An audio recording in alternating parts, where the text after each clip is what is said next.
नमस्कार, मैं हूं आपके साथ शिप्रा झा और आप देख रहे हैं देश का सबसे पहला समझाने वाला बुलेटिन खबर तो समझिए। इस प्राइम टाइम बुलेटिन में हम आपको दिन भर की सबसे चर्चित और असरदार खबरें दिखाते हैं और उन्हें आसान भाषा में विस्तार से समझाते भी हैं। तो आइए सबसे पहले नजर डालते हैं आज की 4 बड़ी खबरों पर शॉर्ट में और उसके बाद एक एक करके पूरी कहानी आपको समझाएंगे। आज बुलेटिन में सबसे पहले बात होगी जेएनयू में कब्र खोदने वाली नारेबाजी आखिर क्यों, क्योंकि प्रधानमंत्री नरेंद्र मोदी और गृह मंत्री अमित शाह को लेकर यह नारेबाजी की गई है। दूसरी खबर आज इस बुलेटिन में आपको समझाएंगे कांग्रेस का कलह कनेक्शन समझिए, क्योंकि अब कांग्रेस के अंदरूनी कलह खुलकर सामने आ चुके हैं। तीसरी खबर होगी तेज प्रताप के चूड़ा दही भोज के मायने समझिए, क्योंकि तेज प्रताप यादव मकर संक्रांति पर बड़े भोज की तैयारी में है। और चौथी खबर होगी वेनेजुएला का भारत कनेक्शन समझिए, क्या है भारत से कनेक्शन ये भी आपको समझाएंगे। लेकिन शुरुआत सबसे पहले सोमवार की रात एक बार फिर जेएनयू में विवादित नारेबाजी हुई। प्रधानमंत्री नरेंद्र मोदी और गृह मंत्री अमित शाह के खिलाफ ये नारे लगाए गए, जिसने देश की राजनीति को गरमा दिया है। मंगलवार सुबह पुलिस भी मामले की जांच करने जेएनयू कैंपस पहुंची। सबसे पहले रिपोर्ट देखिए, फिर खबर तो समझिए।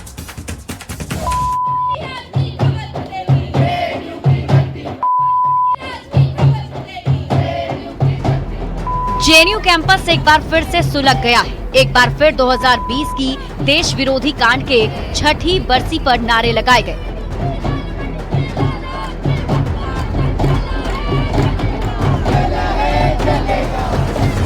ये नारे सोमवार रात प्रधानमंत्री नरेंद्र मोदी और गृह मंत्री अमित शाह के खिलाफ लगे।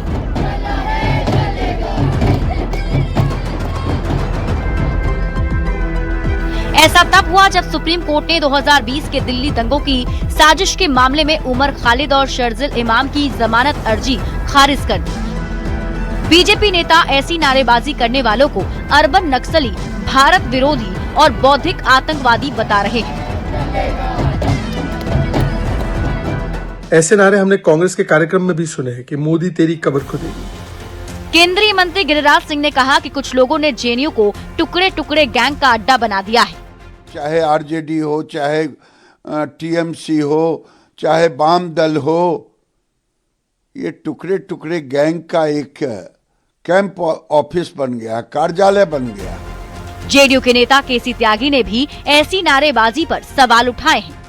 ऐसा कहकर के हम न्यायपालिका को भी संदेह के घेरे में डाल दें। वहीं आरजेडी सांसद मनोज झा नारेबाजी पर बीजेपी के विरोध को चयनात्मक विरोध बता रहे हैं। सेलेक्टिव आउटरीच क्या है? मेरे बिहार की बच्चियों के लिए बोली लगाई जा रही थी, किसी को कोई आउटरीच नहीं हुआ। विवादित नारेबाजी पर जेएनयू के चीफ सिक्योरिटी ऑफिसर ने वसंत कुंज थाने के एसएचओ को एक चिट्ठी लिखकर आपत्तिजनक नारे लगवाने वाले छात्रों के खिलाफ एफआईआर दर्ज करने की मांग की। लेटर में उन्होंने लिखा कि ऐसे नारे लगाना लोकतांत्रिक विरोध के बिल्कुल खिलाफ है। ऐसी नारेबाजी जेएनयू के कोड ऑफ कंडक्ट का उल्लंघन है। ये नारे जानबूझकर लगाए गए थे और बार बार दोहराए जा रहे थे। ये गलत काम सोच समझ कर किया गया। शिकायत के बाद पुलिस भी जांच में जुट गई है। पुलिस की टीम जांच के लिए जेएनयू कैंपस पहुंची। हालांकि ये कोई पहला मौका नहीं है जब जेएनयू में कब्र खोदने जैसी विवादित नारेबाजी हुई हो। सवाल है कि जेएनयू में पढ़ने आए हो या कब्र खोदने। न्यूज़ 18 के लिए दिल्ली से अमितेश सिंह के साथ ब्यूरो रिपोर्ट। तो जेएनयू में हुए इस नारेबाजी के बाद से देश की सियासत गरमाई हुई है और अब अलग अलग प्रतिक्रियाएं आने भी शुरू हो गई हैं। लेकिन हम आपको पूरी खबर समझाते हैं। जेएनयू में आधी रात फिर बवाल किस बात पर हुआ, तो आपको बता दें कि सोमवार की रात जेएनयू में फिर से बवाल हुआ और इस बवाल के दरमियान विवादित नारेबाजी का वीडियो वायरल हो रहा है, जिसमें प्रधानमंत्री, गृह मंत्री के खिलाफ नारे लगाते कुछ लोग नजर आ रहे हैं। अब आप खबर तो समझिए। वीडियो सामने आने के बाद माहौल गर्मा गया और पक्ष विपक्ष में बयानबाजी तेज हो गई। इस बयानबाजी पर एनयूएसयू प्रेसिडेंट अदिति मिश्रा ने कहा, हर साल 5 जनवरी 2020 को कैंपस में हुई हिंसा के विरोध में प्रदर्शन होता रहा है। NUSU प्रेसिडेंट अदिति मिश्रा ने कहा, यह वैचारिक विरोध था, नारे व्यक्तिगत हमला नहीं थे। तो केंद्रीय मंत्री गिरिराज सिंह ने इस पूरी बयानबाजी पर, नारेबाजी पर हमला किया है।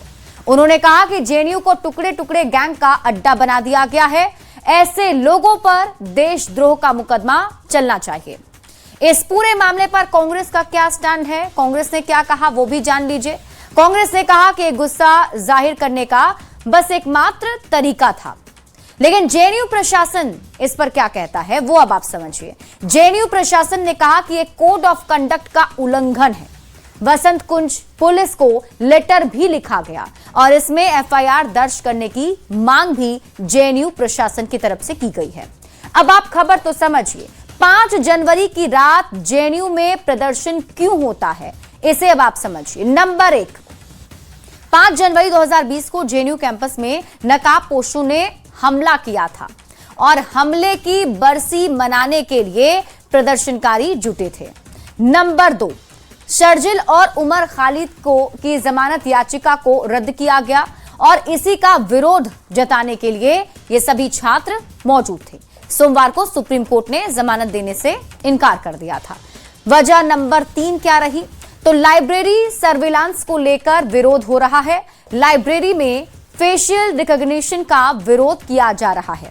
लाइब्रेरी में मैग्नेटिक गेट लगाने का भी ये छात्र विरोध कर रहे हैं। अब जरा विवादों का जेएनयू कनेक्शन आप समझिए। पहली बार नहीं है जब जेएनयू विवाद में रहा है, इससे पहले भी कई बार ऐसा हो चुका है।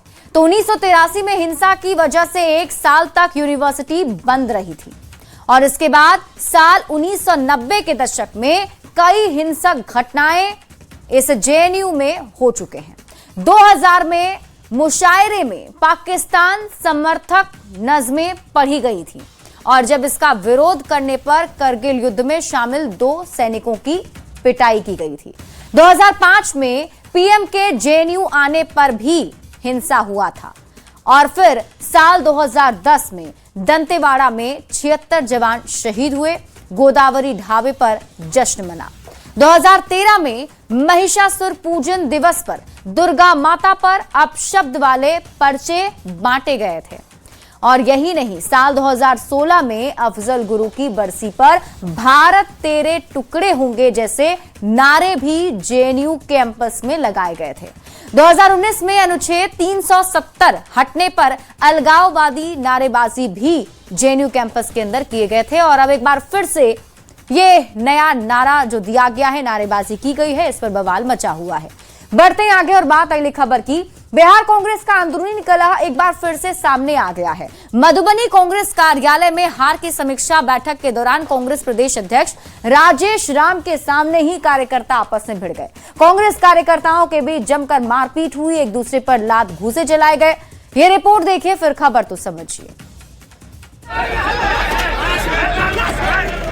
बिहार में कांग्रेस का क्या हाल हो गया है, इन तस्वीरों के जरिए आसानी से समझ सकते हैं। प्रदेश कांग्रेस अध्यक्ष के सामने ही कार्यकर्ता जूतम पैजार कर रहे हैं। मधुबनी कांग्रेस कार्यालय में कार्यकर्ता आपस में भिड़ गए, कुर्सियां फेंकी जा रही है, एक दूसरे पर लात और घूंसे चलाए जा रहे हैं। प्रदेश अध्यक्ष राजेश राम के सामने ही लाठी चल रही है। कांग्रेस का दफ्तर रण क्षेत्र में बदल गया है। दरअसल कांग्रेस पार्टी हार की समीक्षा करने बैठी थी, लेकिन समीक्षा बैठक के दौरान कांग्रेसी कार्यकर्ता आपस में भिड़ गए और जमकर लाठियां चलने लगी। हैरानी की बात तो ये है कि ये सब कुछ हुआ बिहार कांग्रेस के प्रदेश अध्यक्ष राजेश राम और वरिष्ठ नेता शकील अहमद खान के सामने। बवाल इतना हुआ कि कई कांग्रेस के कार्यकर्ता घायल हो गए।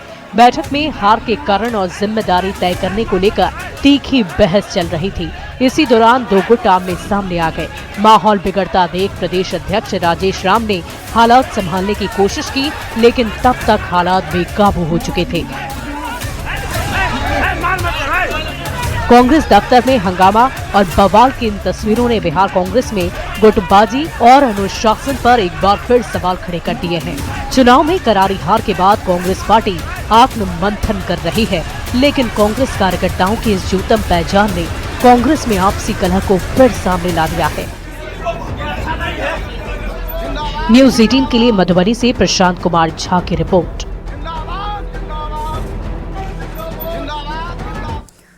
तो ये तस्वीर कांग्रेस के अंदरूनी कलह को बता रही है और ये तस्वीर सोशल मीडिया पर भी काफी वायरल हो रही है। लेकिन कांग्रेस और कलह का कनेक्शन क्या है, आप इसे समझिए। बिहार में किस तरीके से कांग्रेस के अंदर अंदरूनी कलह है, इसे समझने के लिए आप ये समझिए कि 1990 के बाद से कांग्रेस बिहार में हाशिए पर चलती गई है और धीरे धीरे कांग्रेस आरजेडी की बैसाखी पर चलने लगी और उसके बाद कांग्रेस कमजोर हुई तो अंदरूनी कलह सामने आने लगी। कांग्रेस के कार्यक्रमों में बड़े नेताओं के सामने मारपीट पहले भी हुई है। भक्त चरण दास बिहार प्रभारी थे, तब सबसे ज्यादा हंगामा हुए थे। 2025 चुनाव में हार के बाद कांग्रेस में कलह और ज्यादा बढ़ गई है। कई नेता कार्यकर्ता बड़े नेताओं पर टिकट बेचने का ही आरोप लगाते रहे हैं और एक बार फिर वही हुआ है। हार की समीक्षा के लिए बैठक की जा रही थी, लेकिन इस बैठक में कार्यकर्ता आपस में ही भिड़ गए। दो गुटों में जमकर लाठी चली। प्रदेश अध्यक्ष के सामने ही ये सभी कार्यकर्ता आपस में भिड़ गए और लाठी एक दूसरे पर बरसाने लगे। अब आप खबर तो समझिए, बिहार कांग्रेस में गुटबाजी बढ़ गई है। आखिर क्यों बढ़ी है? तो अनुशासन नाम की चीज अब इन लोगों के अंदर नहीं बची है और यही वजह है कि कांग्रेस का ये अंदरूनी कलह समय समय पर ऐसी तस्वीरों के जरिए सामने आता रहा है। बढ़ते आगे और बात अगली खबर की। तेज प्रताप यादव नई पार्टी बनाने के बाद अब अपना जनाधार बढ़ाने और परिवार के साथ पैदा हुई खटास को पाटने की कोशिश कर रहे हैं। तेज प्रताप मकर संक्रांति पर भोज देने जा रहे हैं और इसके लिए उन्होंने न्योता भेजना भी शुरू कर दिया है। तेज प्रताप से नीतीश कुमार के साथ तेजस्वी यादव और लालू प्रसाद को भी न्योता भेज रहे हैं। तेज प्रताप के भोज के क्या मायने हैं, सबसे पहले ये रिपोर्ट देखिए, फिर खबर तो समझिए।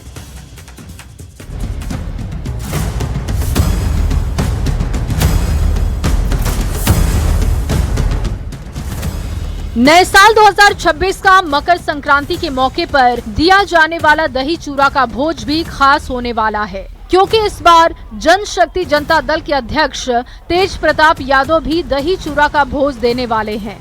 तेज प्रताप यादव ने 14 जनवरी को अपने आवास पर आयोजित होने वाले दही चूड़ा भोज का आमंत्रण देना शुरू कर दिया है। खास बात यह है कि तेज प्रताप अपने भोज में सभी दलों के बड़े नेताओं के साथ साथ अपने पिता लालू प्रसाद और भाई तेजस्वी यादव को भी न्योता भेज रहे हैं। हमें आशा ही नहीं, पूर्ण विश्वास भी है कि सभी लोग इस पावन अवसर पर उपस्थित होकर हमारे कार्यक्रम की शोभा को बढ़ाएंगे। तेज प्रताप यादव का निमंत्रण सियासी चर्चा का विषय बन चुका है। जनशक्ति जनता दल के मुताबिक इस भोज का न्योता राज्यपाल CM Nitish Kumar, deputy CM सम्राट चौधरी, विजय चौधरी के साथ ही चिराग पासवान, जीतन राम मांझी, उपेंद्र कुशवाहा के साथ साथ लालू प्रसाद और तेजस्वी को भी भेजा जा रहा। तेज प्रताप का सियासी दही चूड़ा भोज के निमंत्रण पर सियासत शुरू हो चुकी है। माना जा रहा है कि तेज प्रताप इस भोज के बहाने जहां अपनी मौजूदगी सभी दलों के बीच बढ़ाना चाहते हैं, वहीं अपने परिवार के बीच पैदा हुई खटास को भी पाटने की कोशिश कर रहे हैं। न्यूज 18 के लिए पटना से रवि एस नारायण की रिपोर्ट। तो देखिए, बिहार में मकर संक्रांति के मौके पर चूड़ा दही भोज का आयोजन किया जाता रहा है और इस बार अब तेज प्रताप चूड़ा दही भोज कराने जा रहे हैं। इसके क्या मायने हैं, अब आप इसे समझिए। तो बिहार में मकर संक्रांति का बहुत ही ज्यादा महत्व है। मकर संक्रांति से बिहार में शुभ काम होना शुरू हो जाता है और यही वजह है कि बिहार की सियासत में भी मकर संक्रांति का खास महत्व है।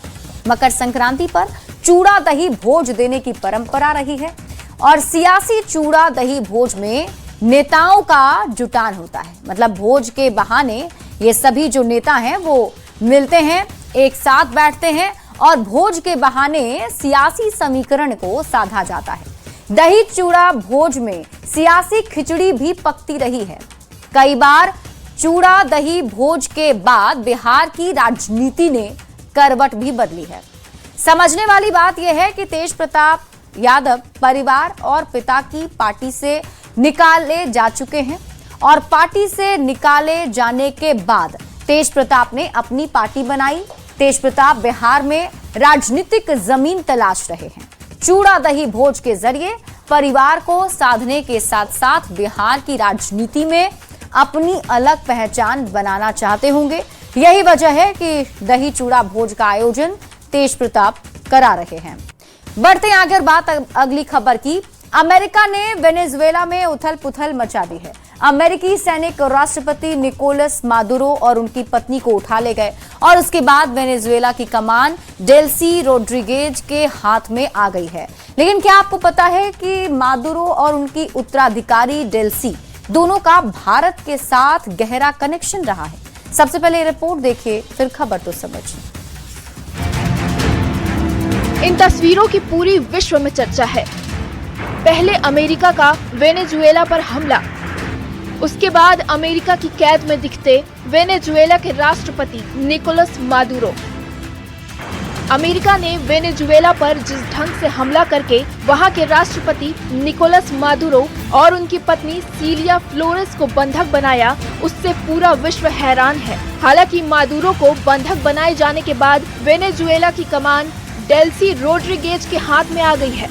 लेकिन क्या आपको पता है कि मादुरो और उनकी उत्तराधिकारी डेल्सी दोनों का भारत के साथ गहरा कनेक्शन है? नहीं तो जान लीजिए। वेनेजुएला के पूर्व राष्ट्रपति निकोलस मादुरो और उनकी पत्नी सीलिया फ्लोरेस बाबा के परम भक्त रहे हैं। ये तस्वीर देखिए। तस्वीर 2005 की है, जब निकोलस मादुरो सीलिया फ्लोरेस के साथ भारत आए थे और आंध्र प्रदेश के पट्टापर्थी में सत्य साईं बाबा के चरणों में बैठकर आशीर्वाद लिया था। यही नहीं, काराकास के प्रेसिडेंशियल पैलेस में भी मादुरो के प्राइवेट ऑफिस में साईं बाबा की एक बड़ी फ्रेम वाली तस्वीर लगी है। और जब 2011 में साईं बाबा का निधन हुआ, तब वेनेजुएला की संसद ने आधिकारिक तौर पर शोक प्रस्ताव पारित किया था और एक दिन का राष्ट्रीय शोक घोषित किया गया था। लेकिन भारत से वेनेजुएला के संबंध की कहानी यहीं तक खत्म नहीं होती। मादुरो की उत्तराधिकारी और वर्तमान में वेनेजुएला की राष्ट्रपति डेल्सी रोड्रिगेज भी साईं भक्त हैं। उन्होंने 2023 और फिर अक्टूबर 2024 में आंध्र प्रदेश के पट्टापार्थी की यात्रा की, जहां उन्होंने बाबा की समाधि पर माथा टेका था। आस्था के मामले में भी वो मादुरो की तरह ही पट्टापर्थी के साईं बाबा की अनन्य भक्त हैं। वो उनके विचार फॉलो करती हैं और हर अहम फैसला साईं बाबा को याद करते हुए लेती हैं। Bureau report, news 18। तो इन दिनों देखिए वेनेजुएला के भारत कनेक्शन की चर्चा काफी ज्यादा हो रही है और आइए अब हम आपको खबर समझाते हैं कि वेनेजुएला का भारत से क्या कनेक्शन है। तो पूर्व राष्ट्रपति निकोलस मादुरो पुट्टापर्थी वाले सत्य साईं बाबा के भक्त हैं, तो उनकी उत्तराधिकारी और वर्तमान में वेनेजुएला की राष्ट्रपति डेल्सी रोड्रिगेज भी साईं बाबा की भक्त हैं। 2005 की बात है। निकोलस मादुरो पत्नी सीलिया फ्लोरेस के साथ भारत आए थे और आंध्र प्रदेश के पुट्टापर्थी में सत्य साईं बाबा के चरणों में बैठकर आशीर्वाद लिया था, जिसकी तस्वीरें भी मौजूद हैं। मादुरो की उत्तराधिकारी और वर्तमान में वेनेजुएला की राष्ट्रपति डेल्सी रोड्रिगेज भी साईं भक्त हैं। उन्होंने 2023 और फिर अक्टूबर 2024 में आंध्र प्रदेश के ही पुट्टापार्थी की यात्रा की, जहां उन्होंने बाबा की समाधि पर जाकर माथा टेका था। अब आप जरा सत्य साईं बाबा के बारे में जान लीजिए। सत्य साईं बाबा भारत के प्रभावशाली आध्यात्मिक गुरु रहे हैं, जो अब समाधि ले चुके हैं। आंध्र प्रदेश के पुट्टापर्थी में मुख्य आश्रम है और बाबा वहीं रहते थे। पुट्टापर्थी के प्रशांति निलयम से संचालित सत्य साईं बाबा संस्थान का विस्तार सिर्फ भारत ही नहीं बल्कि विश्व के 114 देशों तक है, और यानी कि 114 देशों में ये प्रचार प्रसार इनका है और वहां के लोग इन्हें मानते हैं। सत्य साईं बाबा संस्थान 114 देशों में है, जहां पर सत्य साईं केंद्र खोले गए हैं और ये केंद्र शिक्षा, चिकित्सा, मानवीय मूल्यों पर केंद्रित है। सत्य साईं बाबा संस्थान को आप समझिए तो सत्य साईं बाबा जो संस्थान है वो क्या क्या संचालित करते हैं, तो उसके द्वारा स्कूल संचालित किया जाता है, कॉलेज चलाए जाते हैं और अस्पताल की मुफ्त सुविधा भी लोगों को दी जाती है। वेनेजुएला का सत्य साईं बाबा से संबंध को अब आप समझिए। तो विश्व में सत्य साईं बाबा के लाखों करोड़ों मानने वाले हैं।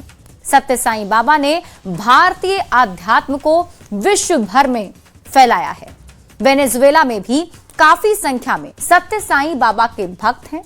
वेनेजुएला में सत्य साईं संस्थाएं सेवा के काम में लगी हुई हैं। पूर्व राष्ट्रपति और राष्ट्रपति दोनों ही साईं बाबा के भक्त हैं। दोनों ईसाई होते हुए भी साईं बाबा के परम भक्त हैं।